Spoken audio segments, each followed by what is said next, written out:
Dans le temple de Jérusalem, un lieu sacré et solennel, l'atmosphère est empreinte de silence, comme si elle retenait son souffle en présence de Dieu.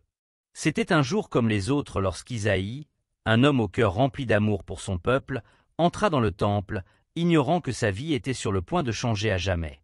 Il ressentit un silence profond, une paix qu'il n'avait jamais connue auparavant, mais qui portait également une étrange sensation de crainte.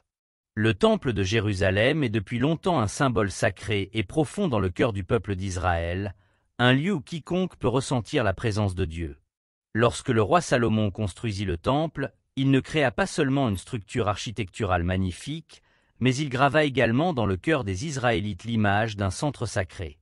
Le temple est l'endroit où se déroulent tous les rituels, prières et offrandes, permettant de se connecter à Dieu à travers les rites du sacerdoce.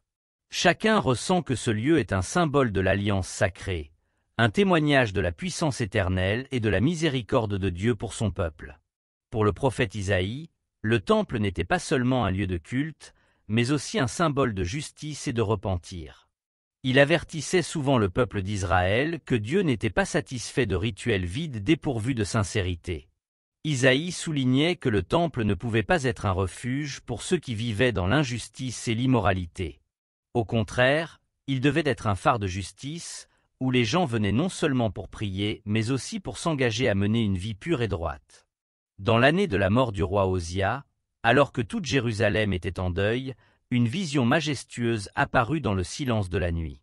Le témoin de cette vision se retrouva devant un grand temple où une gloire rayonnante s'étendait partout, plus éclatante que tout ce qui avait jamais été vu. Et au milieu de ce lieu sacré, sur un trône majestueux et élevé, siégeait le Très-Haut, émettant une lumière suprême indescriptible. Son vêtement coulait comme une rivière de lumière, enveloppant chaque recoin du temple dans une gloire éblouissante qui rendait tout le reste petit et ordinaire. Au-dessus de lui, des anges majestueux de feu, connus sous le nom de séraphins, se tenaient dans une révérence infinie. Ces séraphins avaient une apparence étrange, chacun avec 6 ailes, 2 ailes couvrant leur visage, 2 couvrant leurs pieds, et 2 déployés avec grâce pour voler silencieusement. Aucun d'entre eux n'osait regarder directement la gloire du Seigneur. Au lieu de cela, ils gardaient une apparence solennelle, remplie de crainte et de respect. Soudain, l'un des séraphins parla, sa voix résonnant dans l'immense espace du temple, se répercutant dans chaque recoin, se propageant à travers les cieux et la terre. Le cri des séraphins résonna si intensément que les fondations du temple tremblèrent violemment, comme si l'endroit lui-même ressentait sa puissance. Immédiatement, la fumée de l'autel s'éleva, enveloppant tout le temple. Ce n'était pas une fumée ordinaire, mais une brume sacrée et dense imprégnée de la présence de Dieu, rendant l'espace encore plus digne et mystérieux. Face à cette gloire et cette sainteté, Isaïe sentit son cœur s'alourdir. Chaque péché et chaque faute de l'humanité était mis à nu devant le Tout-Puissant. Il se sentait souillé, comme un tissu sale au milieu d'une pureté absolue. Avec une voix tremblante, il s'exclama intérieurement avec un profond regret. Risque, malheur à moi. Je suis perdu, car je suis un homme aux lèvres impures et j'habite au milieu d'un peuple aux lèvres impures. Et mes yeux ont vu le roi, le Seigneur des armées. Isaïe tremblait à l'idée d'être détruit par le regard du Saint. Mais avant que la peur ne puisse s'amplifier davantage, l'un des séraphins s'approcha doucement, tenant un charbon ardent rougeoyant comme les étoiles dans le ciel nocturne. Ce charbon avait été pris de l'autel, comme une flamme de purification et de compassion, un feu qu'aucune force ne pouvait éteindre.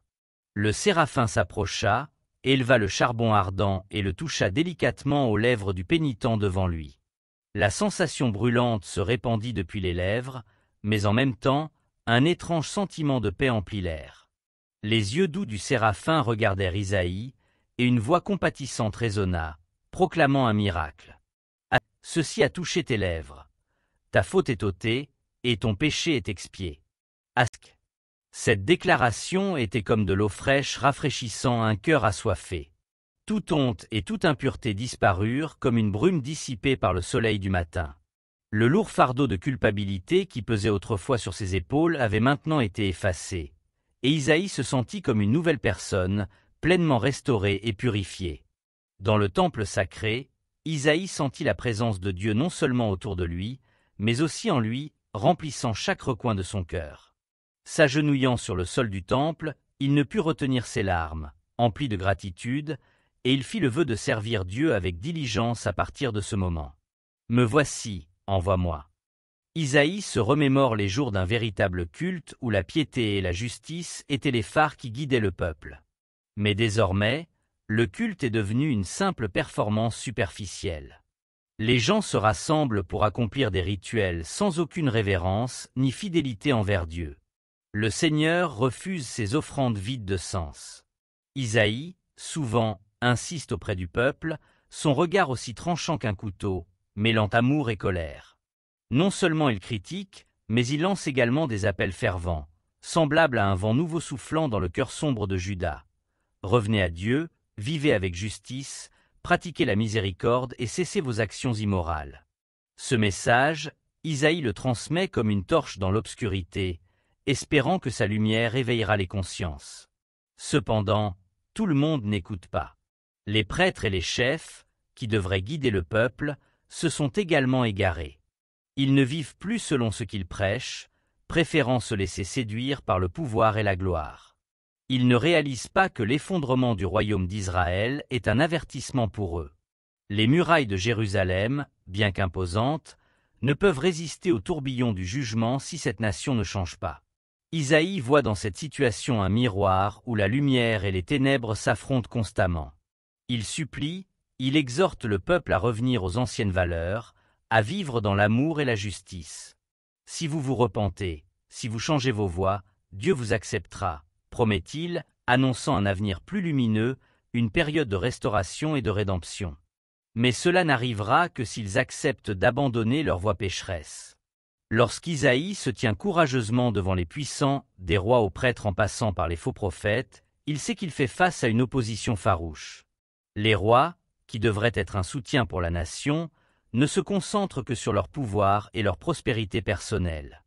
Ils refusent d'écouter les appels à la repentance d'Isaïe, car cela menacerait leur trône. Pendant ce temps, les prêtres, chargés de guider la nation dans la foi, choisissent de se taire. Ils savent que la vérité qu'Isaïe apporte pourrait déranger les rois, et par conséquent, leur faire perdre leurs privilèges et leur statut. Les faux prophètes, quant à eux, continuent de prononcer des paroles flatteuses, enivrant le peuple avec l'illusion que tout va bien. L'image d'Isaïe, un homme en haillons, le visage couvert de poussière, devient le symbole de l'endurance de la foi. Il erre dans les rues, parmi les marchés animés, appelant le Seigneur et exhortant le peuple à revenir. Un jour, au milieu de la foule, alors que les gens discutaient de rumeurs luxueuses, Isaïe se lève et d'une voix tonitruante, s'écrie « Écoutez, écoutez ce que je vous dis, cela vient du Seigneur. Si vous ne revenez pas sur vos voies, ce pays tombera aux mains de l'ennemi. » Tous les regards se tournèrent vers lui, mais beaucoup se moquèrent, le prenant pour un fou. Malgré cela, Isaïe ne se décourage pas. Jour après jour, heure après heure, il proclame sa foi inébranlable. La paix est mise en avant comme un objectif non seulement pour les individus, mais aussi pour toute la communauté. Cela se reflète dans les paroles de Jésus dans le Nouveau Testament, où il appelle ceux qui apportent la paix les enfants de Dieu. Matthieu 5, verset 9. L'acceptation de la notion de shalom dans le christianisme dépasse le concept de paix entre les hommes pour inclure également la paix avec Dieu, obtenue par le Sauveur. Ésaïe, non seulement a souligné les contradictions sociales, mais il a aussi critiqué ouvertement la dégradation de la classe dirigeante. Il appelle à la prise de conscience et à la responsabilité de ceux qui détiennent le pouvoir, en insistant sur la nécessité d'agir avec compassion et équité. Dans Ésaïe 58 versets 6 à 7, il rappelle que le véritable culte ne se limite pas à des rituels, mais inclut des actions concrètes. Voici le jeûne que je préfère: détacher les chaînes de la méchanceté, libérer les opprimés, partager ton pain avec celui qui a faim, accueillir les pauvres et les sans-abri, vêtir celui que tu vois nu et ne pas te détourner de ton prochain. L'appel d'Ésaïe pour la protection des pauvres et la lutte pour la justice est un message intemporel, valable pour toutes les générations. Il souligne que la justice ne peut être dissociée de la miséricorde et de la responsabilité sociale. Ces principes ont jeté les bases des enseignements dans les traditions juives et chrétiennes, où le soin des pauvres et la défense des droits des plus vulnérables occupent une place centrale dans la foi. Dans sa vision d'espoir, Ésaïe montre que la restauration n'est pas seulement un changement extérieur, mais une renaissance profonde qui touche tous les aspects de la vie. L'individu, la société, l'écologie et la spiritualité, tous réunis pour former une image complète du monde idéal que Dieu désire pour l'humanité. Cette vision est devenue un symbole d'espoir éternel, où les hommes peuvent trouver paix, justice et amour.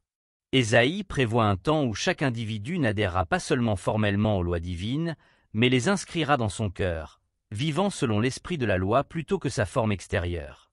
Écrites dans le cœur, les lois de Dieu ne seront plus un fardeau, mais un doux rappel de sa présence dans la vie quotidienne. Cette relation étroite transforme chaque action en une expression d'amour et de respect pour le Créateur. La prophétie d'Ésaïe englobe également une restauration économique et écologique. L'image du désert en fleurs et des récoltes abondantes symbolise une nouvelle prospérité, où la pauvreté disparaît et où l'humanité vit en harmonie avec la nature. Ce n'est pas seulement une vision de richesse matérielle, mais aussi un reflet de l'harmonie entre les hommes et la nature, où l'homme a la responsabilité de prendre soin de la terre que le Seigneur lui a confiée. Le désert se réjouira et fleurira comme une rose. Ésaïe 35, verset 1. Ésaïe décrit également l'apparition du Messie comme un leader compatissant et puissant, apportant justice et délivrance aux opprimés. Cette figure incarne l'espoir et l'attente d'un dirigeant sur lequel le peuple de Dieu peut compter. Il régnera sur le trône de David avec justice et droiture, dès maintenant et pour toujours. Ésaïe 9, verset 7. Ce Messie n'est pas seulement un chef politique, mais aussi un sauveur, apportant justice non seulement à Israël, mais au monde entier. Ésaïe rappelle que la religion ne peut être séparée de la justice et de la compassion. Il appelle le peuple de Dieu à vivre avec amour et justice. Apprenez à faire le bien, recherchez la justice, réprimez l'oppression. Ésaïe 1, verset 17. Le message d'Ésaïe, à travers ses prophéties, reste une source d'encouragement et de direction pour les générations modernes, les inspirant à s'élever contre l'injustice et à soutenir ceux dans le besoin. Sa vision d'un avenir idéal continue de résonner, nous invitant à devenir porteurs de lumière, de justice et d'amour dans un monde troublé. Seigneur Tout-Puissant, guide nos cœurs et nos esprits pour que nous soyons porteurs de lumière dans un monde rempli de défis. Aide-nous à diffuser des messages de paix, de justice et d'amour, et inspire-nous à tendre la main à ceux dans le besoin. Que chaque action, parole et pensée reflètent ton amour et ta bonté. Amen. Chers spectateurs, en réfléchissant à cette histoire inspirante, laissez-la allumer une étincelle en vous, un appel à vivre avec un but, de la compassion et de la justice. Chaque like, commentaire et abonnement à cette chaîne est bien plus qu'un simple geste. C'est une étape vers la construction d'une communauté de porteurs de lumière partageant la mission d'éclairer les esprits à travers le monde. Votre engagement nous aide à toucher plus de personnes, à diffuser des messages d'espoir, d'amour et d'inspiration. En vous abonnant, vous rejoignez une famille dédiée à élever les autres et à provoquer un changement significatif. En commentant, vous partagez votre voix et enrichissez ce voyage par votre perspective unique. Continuons cette mission ensemble, aimez, commentez et abonnez-vous, et soyons la lumière qui illumine d'innombrables vies. Ensemble, nous pouvons créer un effet d'entraînement qui transformera le monde, une histoire à la fois.